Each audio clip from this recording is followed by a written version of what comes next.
Hi, I'm Chad Lauterbaugh with First State Overland, and today I'm going to walk you around my 2015 F350 build with an AT Overland Atlas topper. I picked the AT Atlas over several different brands just because of their reputation, their customer service, and just the overall build quality of the Atlas. A couple of things that I like is that it is very easy to open and close, and it allows me to basically build out the entire bed of the truck camper to the way that I want it for my specific personal needs. You can see on the top here, we have some factory optioned crossbars. Those are up there to protect the solar panels, 400 watts on top, which help power things such as the Starlink that allows me to work from the road in that mobile capacity. The canvas itself with the Atlas is one of the other reasons why I picked it over some of the competitors. This canvas is made of a very high quality commercial grade awning material, which means it doesn't fade in the sun. It's completely waterproof, and on the inside, as you'll see later, there's an optional thermal barrier as well for colder nights. So a couple of other options as far as the Atlas goes. One of the options that I picked were the external turn windows here. This is a combination of a sort of a three-layered window, lockable. It has a couple of different settings where you can open it slightly, open it a little bit, or open it all the way up. The nice thing about this is it gives you side access here to the inside of the camper or whatever you build on the inside. There's a sort of a sunshade, and then there's a screen that will roll up from the bottom. And then I also have an external quick disconnect hot and cold water mixer here for either an external shower, or if you're going to do dishes or something like that outside, it feeds off of the internal freshwater tank, which I'll talk about in a bit. The other part of this build is the Alu-Cab 270-degree Shadow Awning. It's a nice 270-degree awning. It mounts to, again, the optional mounting brackets on the Atlas here, front and back. The nice thing about this awning is the overside, or the top side of it, is coated with an aluminum or a silver coating. Keeps it extremely cool underneath here on hot days. And then it's very quick to open and close. You can have this awning open in as little as 30 seconds, probably put it away about a minute. A couple things now that we're around the back of the truck, and you can see sort of the opening of the camper here. A couple pieces of Brog equipment that I keep in here. This is the wonderful Brog tool bag. I've probably had that tool bag for a good 5, maybe 8 years. It has been put through the ringer. I've drug it from vehicle to vehicle, and it's severely overweight. And as you can see, it just takes a licking and keeps on ticking. Wonderful piece of gear. Keep in mind when you buy the AT Overland topper, you get the topper itself with the bed platform, and then your entire bed is empty. So that gives you the ability, it gives you a blank canvas to build whatever you want or continue to use your bed as an actual truck bed. So inside here, one of the things that you can see, and I'm even standing on my shower platform, which I'll show you in just a second, the entire ceiling, floor to ceiling, and I'll step down here, is 6'10" inside. So I'm 6'5", and I have a good height above me here, good space above me here that I can stand straight up and move around. If I was going to be spending a lot of time in here every day, working as a mobile office, living day to day in this thing, it's very important and something that you should probably think about if you're building an actual camper, building your own overlanding rig. How much space do you have to really move around inside? And in the middle, one of the things that I wanted to be sure that I had as part of this build was an inside shower. So what I did was I kind of built a platform here.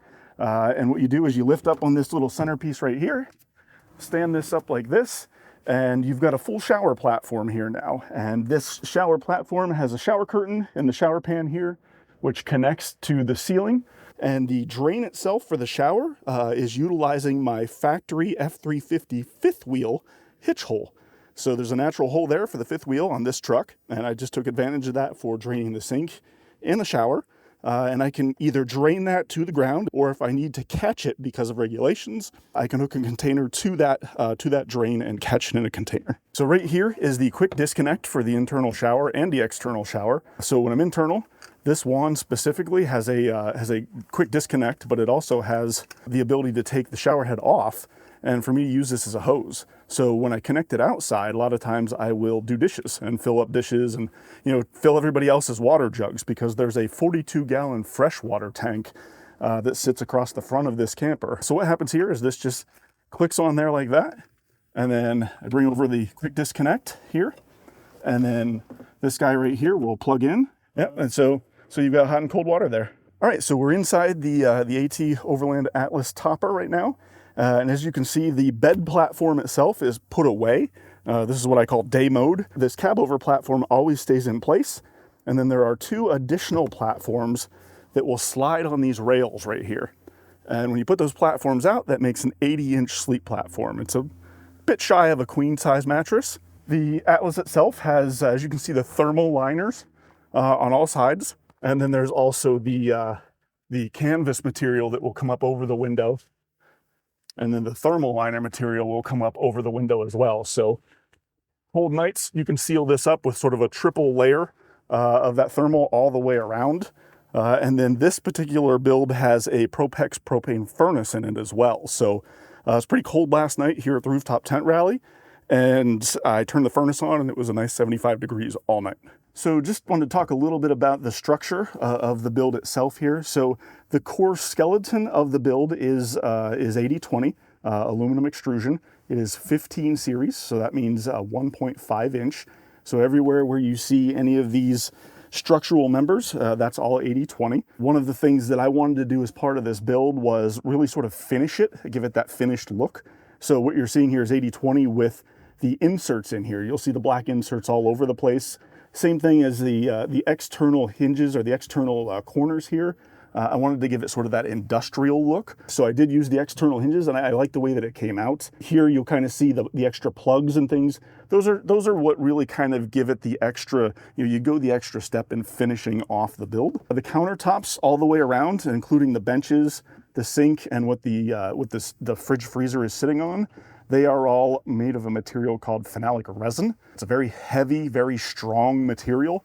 It's the same material that they use in like high school chemistry labs for the lab desks. Within the sink countertop here, we've got a sink, hot and cold water in the sink. The cold water side is purified. So any of the cold, your drinking water goes through a 2-stage physical filter and then a UV filter as well for cold drinking water. And then the other side of this is a 2-burner propane stove. And then over here, we've got another piece of Blue Ridge Overland gear. This is the Blue Ridge Overland gear shower kit. I've used this shower kit for a number of years. This has been to a number of different countries. I take this, on planes everywhere it needs to go. Has not let me down yet, and you can barely tell it's even a day old. Down here, one of the things that I had planned to do in the build was put some shelves, or not some shelves, some drawers here. I was planning on finishing these off and then putting some opening drawers. I discovered that this, which is a restaurant busboy tray, something that they would clear a table in a restaurant, this tray fits perfectly in this area. And it also serves double duty. What it does is it allows me when we're camping to just pull this out, empty it real quick, and then use it as a wash basin for all the dishes, cleaning up the dishes, doing dishes and like that outside of the truck. So anything that serves double duty in this build is a win for me. Hope you've enjoyed the walk around of my F350 AT Overland Atlas build. If you'd like more information, you can find me on Instagram at First State Overland or YouTube at First State Overland. We've got some of our past adventures, and in the future we plan to put more videos out for this rig and its builds. So we'll see you on the trail.